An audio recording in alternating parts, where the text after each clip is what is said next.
सीधे आपको देहरादून लिए चलते हैं, जहां पर बीजेपी सदस्यता अभियान को संबोधित कर रहे हैं मुख्यमंत्री पुष्कर सिंह धामी। और हिमालय की तरह पूरे भारत में इसका विस्तार हो। आज बहुत सारे कानून, बहुत सारे नियम, बहुत सारे ऐतिहासिक फैसले आप देख रहे होंगे कि वो जो उत्तराखंड में लिए जा रहे हैं वो पूरे भारत के अंदर एक मॉडल के रूप में जा रहे हैं। इसकी एक बड़ी शुरुआत उत्तराखंड से हुई है।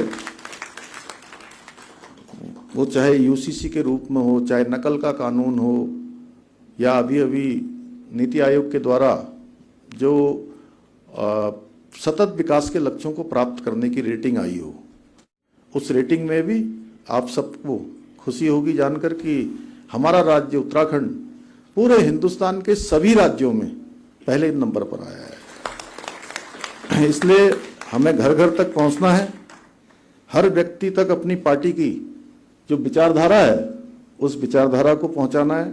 यह अभियान हमारे लिए एक बड़ा सुनहरा अवसर है।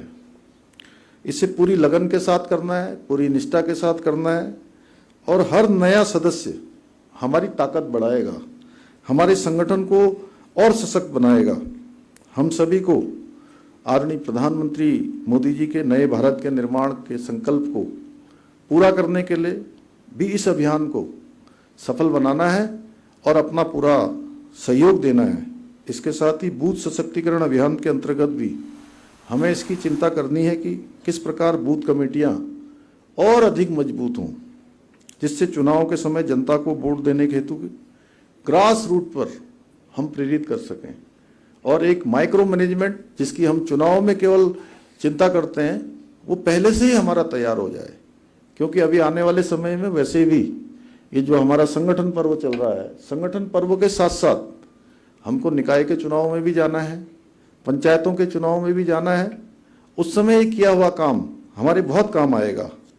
और इनके साथ साथ हमें विश्व के हमारे सर्वाधिक लोकप्रिय नेता आदरणीय प्रधानमंत्री जी के जो विशेष जो कार्यक्रम है, आज तक मैं समझता हूँ दुनिया के अंदर इतनी लंबी श्रृंखला जो मन की बात की उन्होंने चलाई है, ये पहला कार्यक्रम है। और इसको भी अधिक से अधिक लोगों तक पहुंचाना है, जिससे अधिक से अधिक जनता इस कार्यक्रम से जुड़कर प्रेरित हो सके, लाभान्वित हो सके। साथियों, हमें आदरणीय प्रधानमंत्री जी की भांति देश और अपने संगठन को और अधिक मजबूत करने के लिए दिन रात काम करना है। अपने को व्यवस्थित करना है, अपने को संगठित करना है, और पूरी तरह से अनुशासित रहते हुए अपने स्वयं के काम के साथ साथ संगठन के काम को भी आगे बढ़ाना है। हम सभी जानते हैं कि आदरणीय प्रधानमंत्री जी के कुशल नेतृत्व का ही प्रतिफल है कि पिछले 10 वर्षों में हर क्षेत्र में आज भारत आगे बढ़ा है। हर वर्ग के कल्याण का एक मैप धरातल पर उतरा है।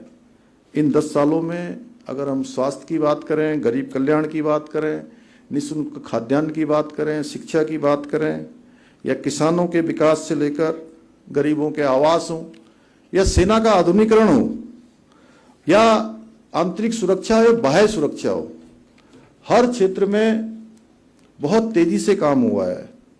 और मैं आप सबको बताऊं कि जब हम एक बड़ी बैठक में बैठे थे, जिसमें पूरे अंतर्राष्ट्रीय स्तर पर, चूंकि उत्तराखंड भी एक हमारा 2 अंतर्राष्ट्रीय सीमाओं से लगा हुआ प्रदेश है, उसमें हमने देखा कि 2014 से पहले जो हमारा आधारभूत ढांचा था, सड़कें, बिजली, तमाम प्रकार के इंफ्रास्ट्रक्चर, वो बिल्कुल भी नहीं बना था।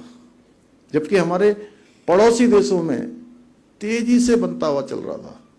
लेकिन 2014 के बाद पिछले 10 सालों में ये तस्वीर पूरी तरह से बदल गई, क्योंकि माननीय प्रधानमंत्री जी राष्ट्र प्रथम की भावना से काम कर रहे हैं। राष्ट्र पहले, इस भावना को लेकर काम करता है जब व्यक्ति, तो उसको राष्ट्र के लिए जो भी जरूरी होता है वह सब काम उसकी प्राथमिकता में होते हैं।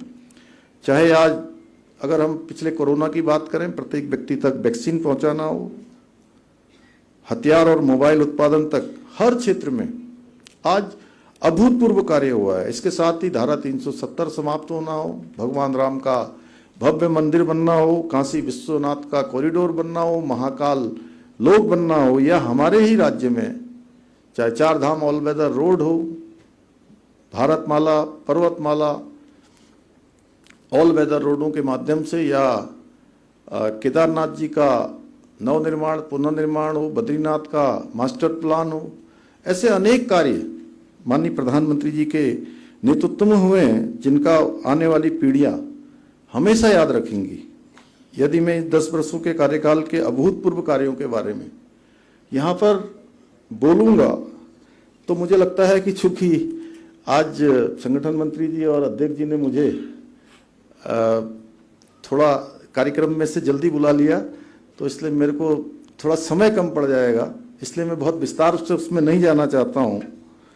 और मैं अगर राज्य की बात करूँ तो यही नहीं, हमने कई ऐसे निर्णय लिए हैं जिनको पहले की सरकारों ने वोट बैंक की राजनीति के कारण आज तक लागू नहीं किया, परंतु हमने जहां एक और समान नागरिक संहिता को का विधेयक पारित करके और जल्दी हम उसको लागू भी करने वाले हैं।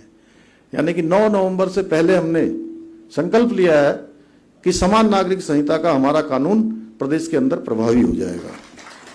वहीं हमने धर्मांतरण को लेकर देवभूमि की अस्मिता की रक्षा करने का भी एक बड़ा काम किया है, जिससे कि राज्य का जो मूल स्वरूप है वो मूल स्वरूप बना रहे और आने वाली पीढ़ियों को भी हम ये कहीं ना कहीं देवभूमि का स्वरूप बनाकर उनको विरासत में आगे बढ़ाने का काम करेंगे।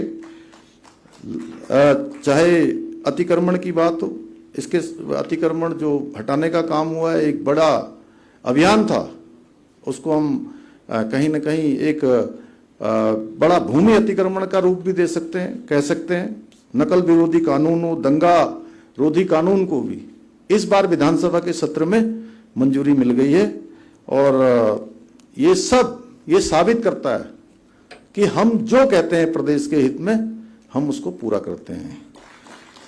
और हमने उत्तराखंड में खेल विश्वविद्यालय बनाने का भी वायदा किया था, आप सभी को ये जानकर